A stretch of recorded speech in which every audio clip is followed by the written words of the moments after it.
Imagínense un lugar donde en verano el termómetro sube hasta 50 grados. La tierra se agrieta por el calor y el agua se vuelve más valiosa que cualquier otro recurso. Los agricultores miden con cuidado cada litro para el riego, el ganado bebe a cuentagotas y en los pueblos chicos el agua de la llave es algo raro, porque las reservas se agotan rápido. Para algunas zonas alejadas de Australia, eso ya es la vida de siempre.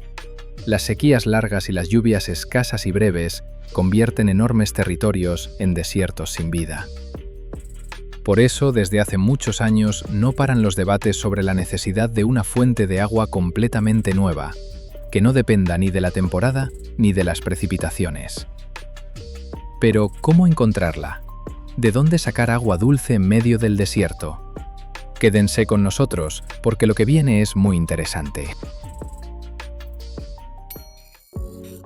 Australia es el continente habitado más seco del planeta. Alrededor del 70% de su superficie corresponde a zonas áridas y semiáridas. Las lluvias son escasas, los ríos en verano bajan de nivel o se secan por completo, y las reservas de agua subterránea se agotan mucho más rápido de lo que tardan en recuperarse. El sur de Australia conoce las sequías de primera mano. El río Murray, la principal arteria de agua de esa región, en los últimos 20 años ha bajado varias veces a un nivel tan crítico que el agua salada del mar empezó a meterse por su desembocadura. Eso representa una amenaza directa para los cultivos, la ganadería y los sistemas de abastecimiento de agua de las ciudades. El problema no es la ausencia total de lluvia. Llueve, pero de manera muy irregular. A veces en una sola temporada cae tanta agua que se producen inundaciones, y luego viene un año o dos casi sin precipitaciones.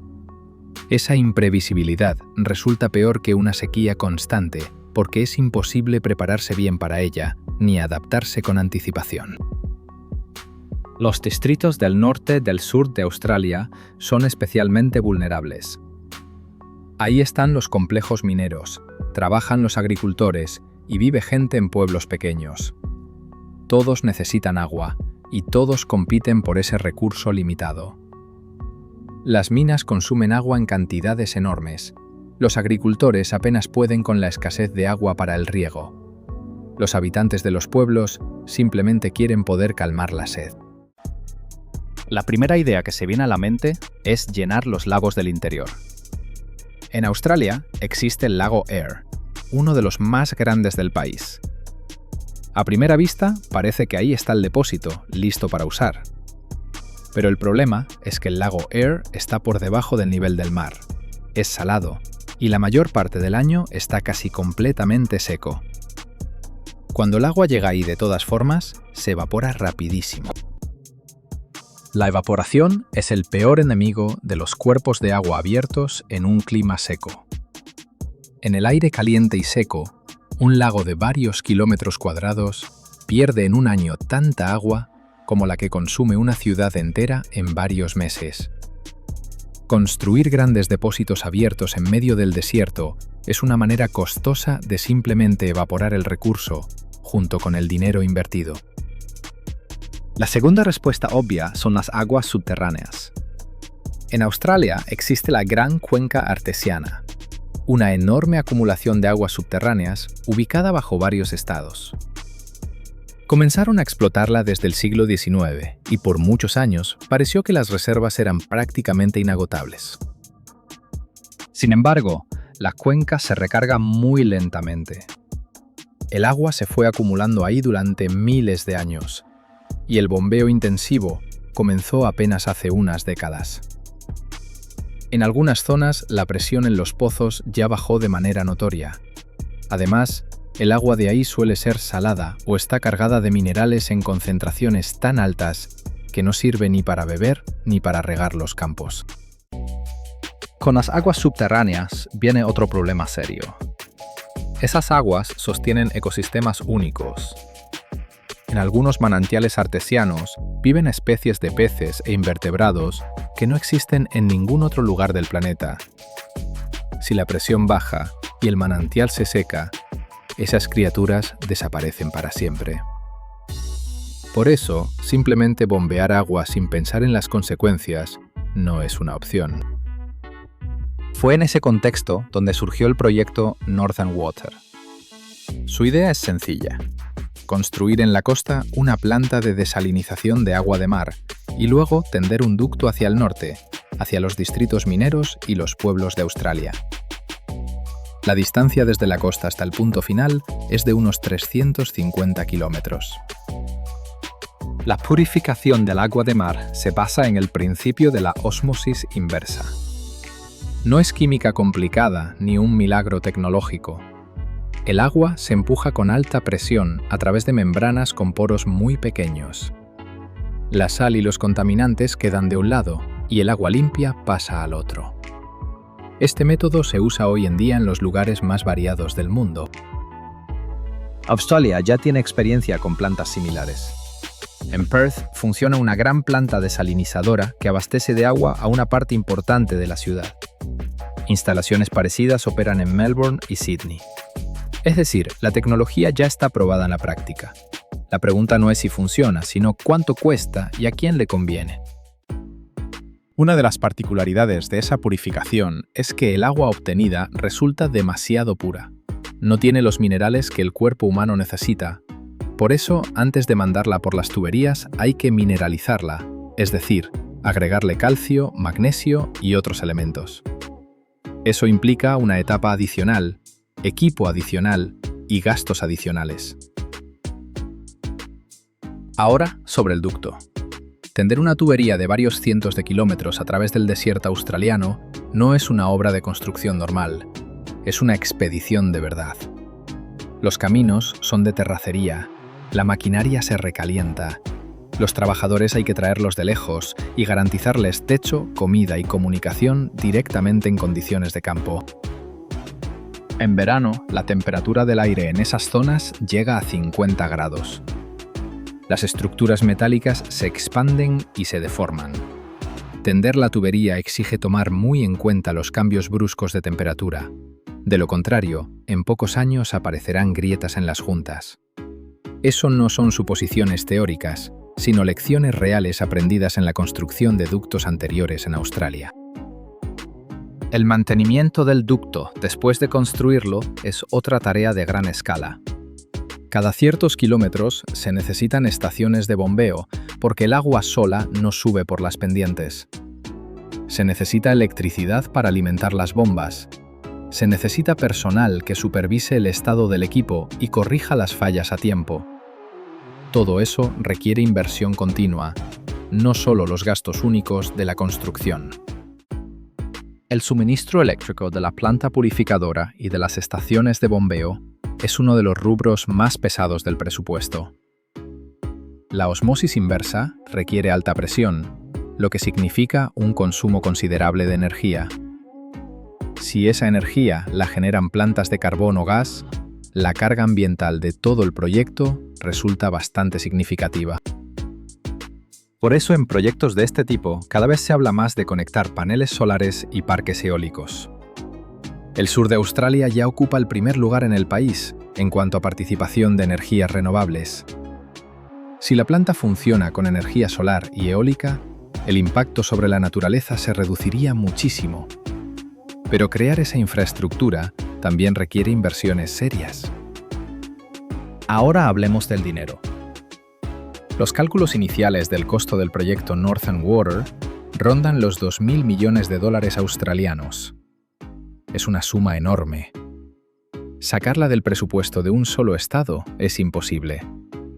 Se necesita o financiamiento federal o atraer inversionistas privados, o una combinación de ambas opciones. Las empresas mineras de la región están dispuestas a pagar por el agua, ya que sin ella su producción simplemente se detiene.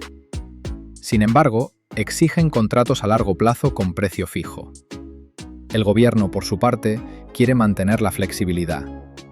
Es el choque de intereses de siempre, que arrastra las negociaciones por muchos años. Existe otro riesgo que los especialistas llaman el ducto sin compradores. Si se construye toda la infraestructura y luego una mina grande cierra o la producción se detiene por la caída de los precios mundiales de los metales, el ducto quedará sin uso. Los gastos de mantenimiento no desaparecen por eso. Es un riesgo financiero serio, especialmente para el Estado. Merece atención especial el tema de la salmuera. Con la ósmosis inversa, alrededor de la mitad del volumen del agua de mar se convierte en desecho, en forma de una solución salina muy concentrada. Hay que desecharla en algún lado. Por lo general se devuelve al mar. Pero si se hace sin cuidado, los organismos marinos de la zona de descarga empiezan a morir. Investigaciones realizadas cerca de plantas similares en distintos países mostraron que cuando la salmuera se dispersa correctamente, el daño al ecosistema es mínimo. Sin embargo, eso exige un diseño adecuado de los tubos de salida y un monitoreo constante de la situación. Si se le escatima eso, las consecuencias para el entorno costero pueden ser muy considerables. Los pueblos originarios de Australia, que han vivido en esas tierras desde tiempos inmemoriales, también están involucrados en este proceso. Parte del trayecto del ducto pasa por territorios que tienen un profundo significado cultural y espiritual para las comunidades indígenas. Cualquier construcción en esos lugares requiere una consulta muy cuidadosa y las negociaciones avanzan despacio. Algunas comunidades ven en el proyecto ciertas oportunidades. Si cerca aparece infraestructura en funcionamiento, surgirán empleos y contratos de mantenimiento. Otras comunidades temen que la construcción afecte lugares que no deben ser perturbados. Encontrar el equilibrio entre esas posturas no es fácil, y ese proceso lleva tiempo.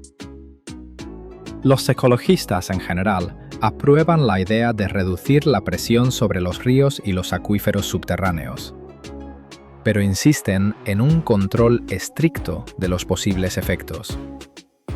Lo que les preocupa no es la tecnología en sí, sino su escala. Cuando la planta es grande y trabaja las 24 horas, incluso las pequeñas violaciones a las normas se van acumulando con el tiempo y se hacen notar.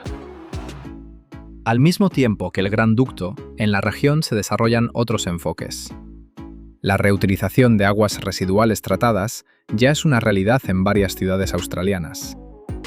Esa agua se usa para riego, fines industriales e incluso para recargar las reservas subterráneas. Es más barato que el agua desalinizada del mar y tiene un impacto más suave sobre la naturaleza.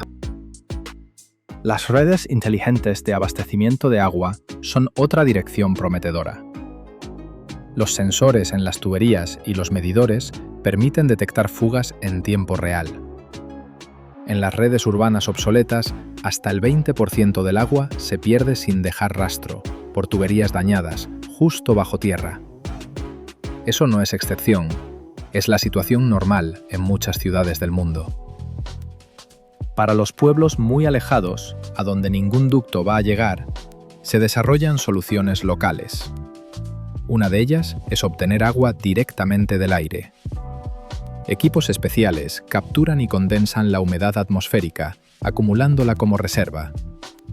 En el desierto, eso no es la fuente principal de abastecimiento, pero como opción de respaldo para un pueblo pequeño, es perfectamente aplicable. También se considera la recolección de agua de lluvia en grandes depósitos. En zonas donde llueve poco, pero de vez en cuando, un aguacero puede alcanzar para una semana de reservas. Eso no requiere equipo complicado. El principal inconveniente es la inestabilidad. Si no llueve por varios meses, el depósito queda vacío. Combinar varias fuentes es justamente hacia donde se inclinan los especialistas. No una sola planta grande, sino un conjunto de soluciones. Desalinización del agua de mar para la industria, reutilización para el riego, soluciones locales para los puntos de difícil acceso. Ese sistema es más confiable, porque si falla un eslabón, los demás siguen funcionando. El proyecto Northern Water avanza despacio. Las investigaciones llevan desde finales de los 2000. Las negociaciones con las comunidades, los estudios de impacto ambiental, las consultas con el sector empresarial, todo eso toma muchos años. A mediados de los años 20, todavía no se había tomado una decisión definitiva sobre el inicio de la construcción. Ese es el destino típico de los grandes proyectos de agua. En la práctica internacional hay ejemplos de un enfoque más decidido. En Israel, la desalinización marina se convirtió, tras varias décadas de trabajo constante, en la principal fuente de agua potable del país. En Arabia Saudita y los Emiratos Árabes Unidos, plantas similares llevan mucho tiempo funcionando y abastecen de agua a la mayor parte de la población. Pero allá construyeron e invirtieron de manera sostenida, sin pausas largas. Australia va por otro camino. Aquí existe un sistema desarrollado de gobierno local, con estados autónomos que tienen intereses distintos. Cada ciertos años llega al poder un nuevo gobierno con prioridades algo diferentes. En ese tipo de sistemas, los proyectos de infraestructura a largo plazo avanzan con calma. Pero el clima no se detiene. Las sequías en Australia se vuelven más largas e intensas. El periodo de 2017 a 2019 golpeó con mucha fuerza al sureste del país. Los ríos bajaban de nivel, los embalses se vaciaban y varias ciudades imponían restricciones al consumo de agua. Los agricultores en las temporadas de sequía sufren pérdidas directas. No tienen de dónde sacar agua para el ganado, los cultivos mueren. Algunos ranchos en los distritos del norte simplemente no aguantan en los años secos. Los dueños o se endeudan o se ven obligados a vender la tierra. Eso no son cifras en informes, son historias de vida de familias reales y de generaciones enteras. El sector minero aguanta mejor las sequías, ya que tiene más capacidad económica y puede comprar agua a precios altos.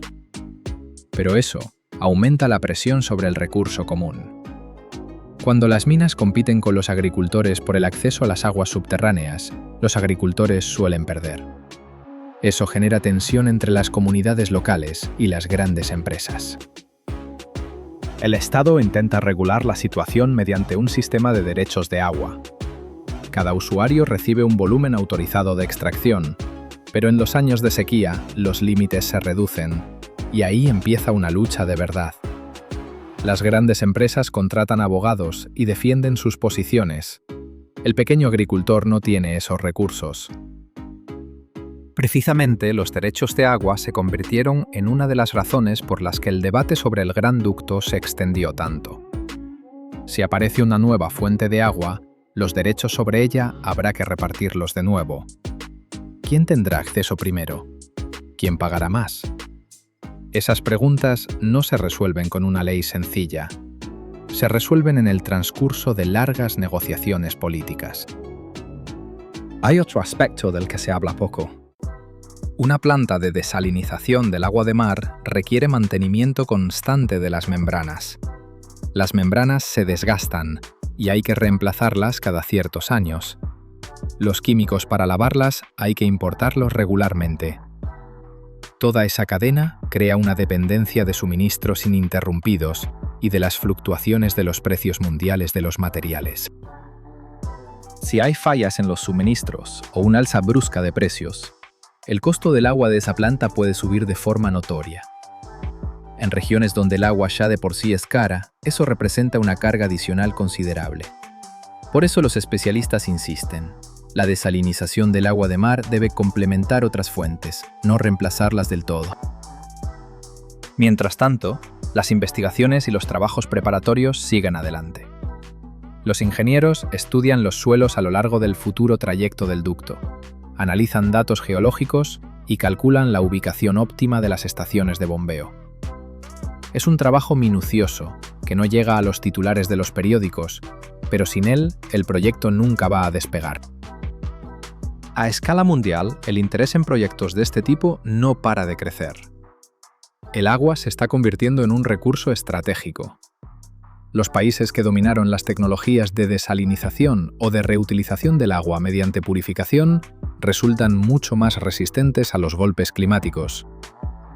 Con una gestión adecuada, Australia puede convertirse en un referente para otras regiones áridas del planeta. Los científicos, ingenieros y políticos australianos son conscientes de eso. Pero entender y actuar son cosas distintas. Desde que se toma la decisión de construir hasta que aparece agua real en la llave, pasan años y se suceden varios gobiernos. Eso no es una crítica, es la realidad objetiva de los grandes proyectos de infraestructura en sistemas políticos complejos. El proyecto Northern Water, si finalmente se lleva a cabo, tiene la capacidad de cambiar radicalmente el panorama del abastecimiento de agua en el sur de Australia. Las regiones mineras obtendrán un recurso confiable y estable. La presión sobre los ríos y las aguas subterráneas disminuirá. Para la naturaleza, eso es fundamentalmente importante, ya que los ríos podrán recuperarse poco a poco. Si el proyecto no se realiza, la región seguirá dependiendo de fuentes inestables. En los años de sequía se repetirán las crisis, las restricciones y las pérdidas. El problema no va a desaparecer, solo se va a agravar, porque el clima en Australia sigue cambiando, y ese proceso no tiene vuelta atrás. Toda esta historia es el relato de lo que cuesta vivir donde el agua escasea de manera crítica, y de que ninguna solución de ingeniería se logra fácil cuando detrás hay cientos de kilómetros de tuberías, años de negociaciones y miles de millones de dólares. Escriban en los comentarios si vale la pena invertir tantos recursos para llevar agua al extremo de un continente, o si existe un camino mejor.